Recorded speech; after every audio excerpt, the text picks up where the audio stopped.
Hey everybody, I'm just going to pick up where I left off after InDesign crashed. That is a problem with InDesign. When linking hundreds of different files together, it can be very taxing on your computer, and crashes are not that uncommon. So save often when using InDesign. So I've actually shifted over to the version of our portfolio that is currently on Issuu, ISSUU, website that hosts portfolios. This is actually a slightly older version, but will work just fine for this example. So this is an even older project. This is actually from undergrad at this point. So again, portfolio is a little dated, but that's okay. So some plan information, in this case, using some color tones to help clarify, because it's a little hard to understand different zones within a plan. Of course, text description, a site plan, and a little diagram series that shows the sort of design progression diagram. Interior rendering, and then some description of the sort of screen system and how it was formed. Exterior rendering with some elevations. This is another undergrad project. So this is actually an example of I took an undergrad project, and between undergrad and graduate school, went back and, without redesigning the project, just took it and re-rendered some things to improve them. So I did not do this rendering per se in undergrad, but I did it immediately afterwards before applying to grad school to make my graduate portfolio a little bit better. You can always improve your portfolio, and going back to previous projects is often a really great idea.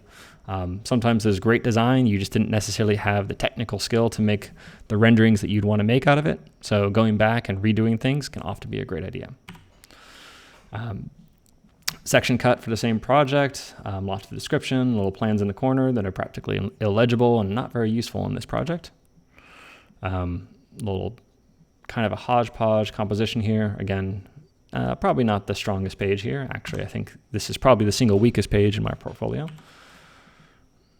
So another small project, a fairly balanced page here with a couple different types of information, some sort of diagram stuff, axon showing the site, and sort of a section cutting through it.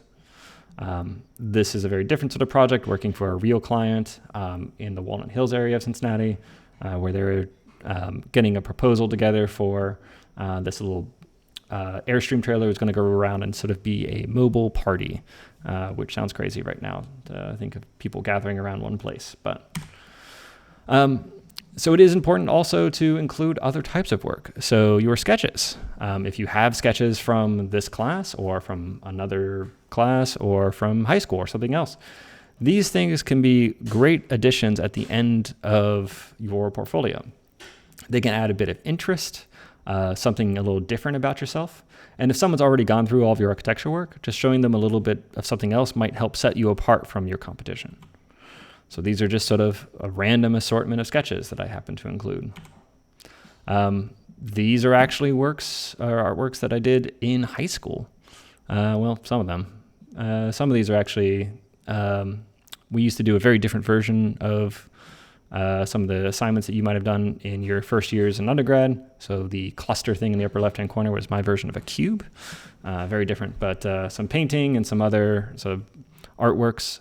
Again, all stuff that totally unnecessary for an architectural portfolio, but if someone gets this far in reading your portfolio, it might be something they'd be interested in and maybe would want to talk about, or might put you ahead of your competition. Again, some abstract things that made it a long time ago. Ending with the resume again. In this case, it's overlaid on another image, which I actually don't particularly like or think works very well, but it was what existed in this version. And then ending with the reverse cover. This is actually not the same image as the first cover. It does have an email I used to use and a cell phone number. Those things are useful to have as well. So that's that portfolio. I'm going to go through a few other resources. So I will send links to these so you all have them. First is ArcDaily has an article on the best architectural portfolio designs. I will let you guys read this, and there's lots of different things to look through here. But that's a great resource. Next, I have one of our GAs happen to share their portfolio with me. This is Brendan's. So you can see here, first up, there's a table of contents. This is a useful thing to include. It's still very graphically pleasing. Not only do you get some text that describes the project, but a little snippet of the image or the project itself, which is just kind of enough information to sort of make you interested and want to read more. First introduction to this page. This is sort of a really nice composition. There's lots of white space. That's something you should not forget about. White space is very important on a page. If you were to cover a page in too many images, which I'll show you a sort of example in the other direction later on, it's kind of draining on the eye, and you don't want that when you're trying to get people to read your work. So there's a nice balance of different sort of information here. We have some plan information zooming in. We have some axons and some photos, good variety. You don't want to have all of the same type of image over and over again. Again, it gets sort of visually boring to look at. This page, I would say, maybe a little bit suffering from that same problem that I just mentioned. There is a good amount of repetition here. I think it's still working fairly well, but that would be the one criticism I'd have. Here, again, sort of a nice visual balance, a nice little grasshopper script. It doesn't mean anything to look at this script for most people, but they can be sort of fun to include just to show you kind of know what you're doing. Grasshopper, of course, is something we will cover at a later point in this class. Again, I'm just going to go through these images, not going to necessarily talk about every page, but I think there's some really great work here and some good examples, some very nice tectonic models.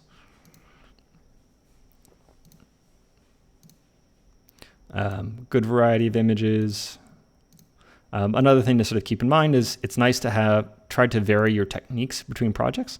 So here we have a very hand technique. It's good because employers don't necessarily want to hire you for one specific technique. If all you can do is photorealistic rendering, that may be great for one employer, but someone else may not be looking for that. So showing a variety of techniques and trying different things in each studio and with each project is really a good idea. And some professional work at the end.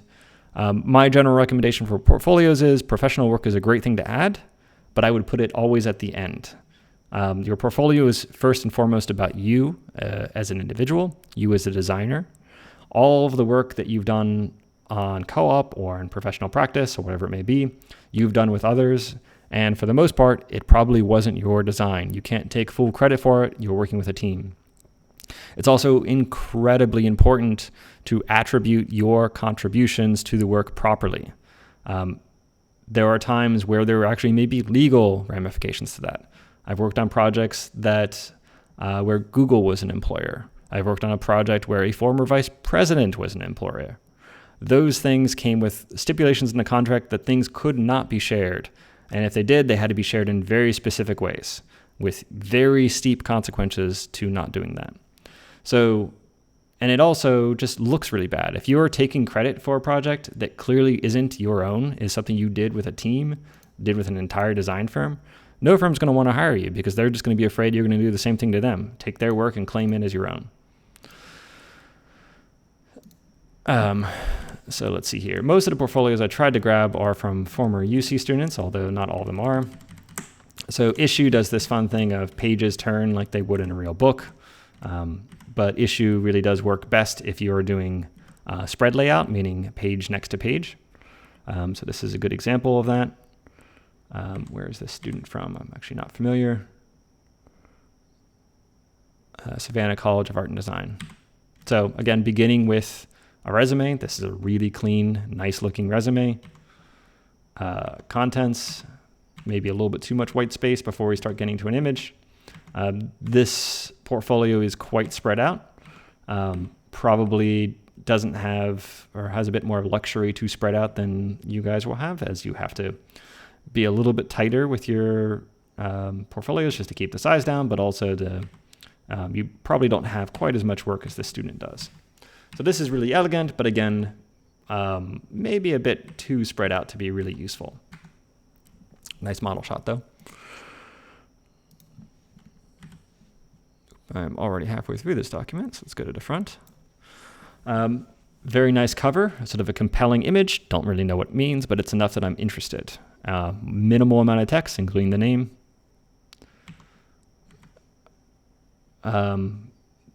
some white space, and some text. Again, sort of some compelling images. This is definitely taking a lot more space than you probably have room for, spreading out. But compositionally, all of these are really nicely put together, really well spaced, lots of compelling images.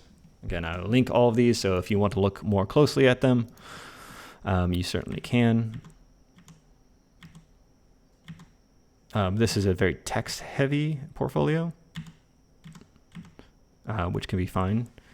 Here, they've given an entire spread to just 2 plans, but I think if you were to do anything less, you wouldn't be able to read anything legibly on the plans. Notice that they included a key. That's a great idea for plans, as it allows someone who wants to find out more, like, what is number 15? Oh, that's a car entrance. By the plan alone, I could never be able to decipher what number 15 is. But with the little key plan, super helpful. I instantaneously am able to know if I want more information. All right, I'll skip through that guy. James Lang, this is, I believe he went to Harvard. He has one of the most, one of the best looking resumes I've ever seen, and some really beautiful work. Really nice amount of spacing. Again, a very large portfolio, incredibly well documented work. Notice how all of the images exist within a border. None of these images go to the edge of the composition. That is a aesthetic choice that works very well here because it's extremely consistent. There's always the same amount of breathing room on each page, so it never feels overwhelmed. This is a really good example of bringing some what is otherwise a little bit mundane information and just adding a little bit of color, a little bit of text, a little bit of brief description, and making it look into like a compelling image. Again, I will link this one. Some really amazing model work, amazing design work, and just overall very excellent portfolio. But again, that one's 104 pages, quite long. This is a student who graduated, 3 years ago or so. So he went to UC. I believe this is a UC portfolio he made when he was probably applying for grad school or co-op. The type of portfolio you make for grad school is, of course, ever so slightly different than the type of portfolio you do for a co-op, but don't need to worry about that just yet. So first project, coming with some descriptive text. So this is one I worked with him on in 2018.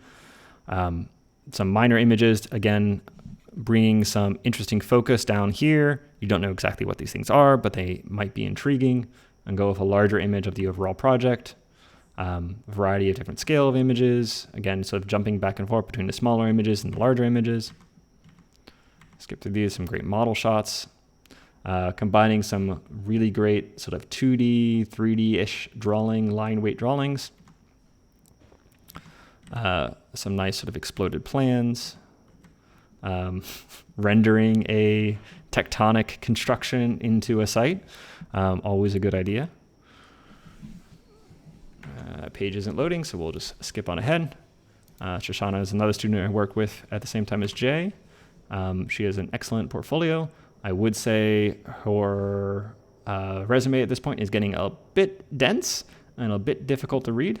I would probably suggest adding a bit more weight to her employment titles so that as your eye goes down, your eye knows where to stop. Fraser plus Fogel Architects, ZGF. She has given space here, but I think just a little bit more weight on that particular one.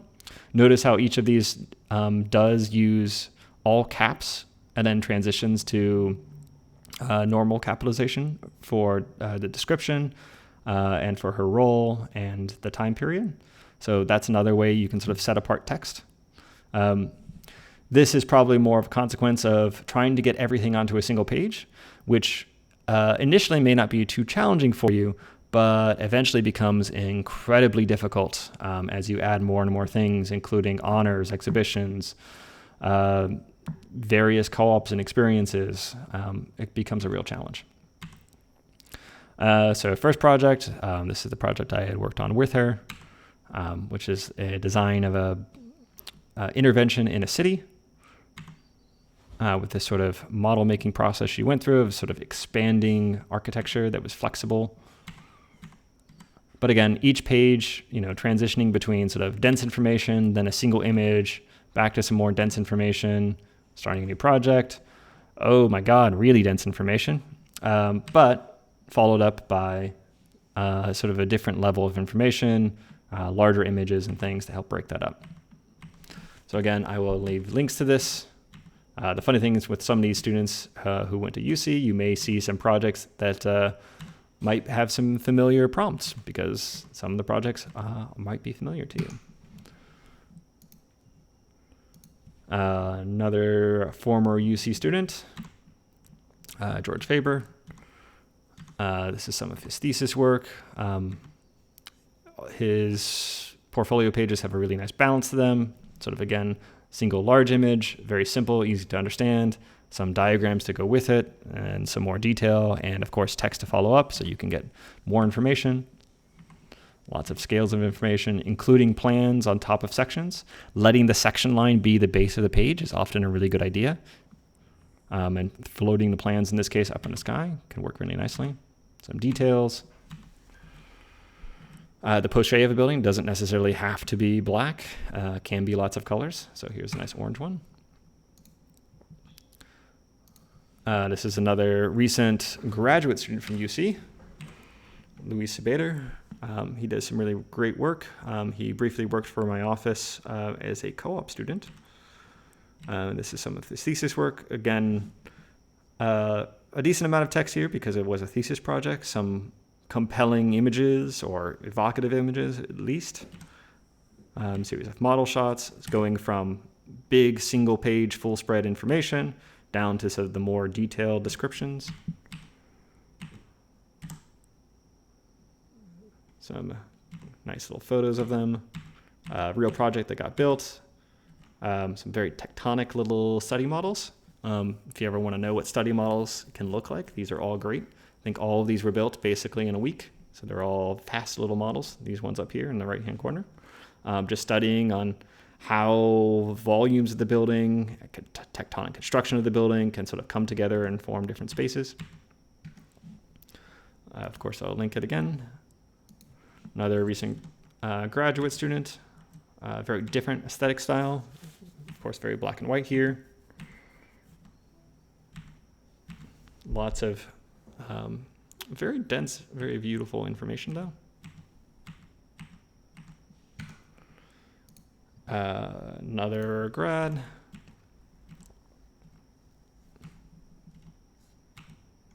Again, I'll link these.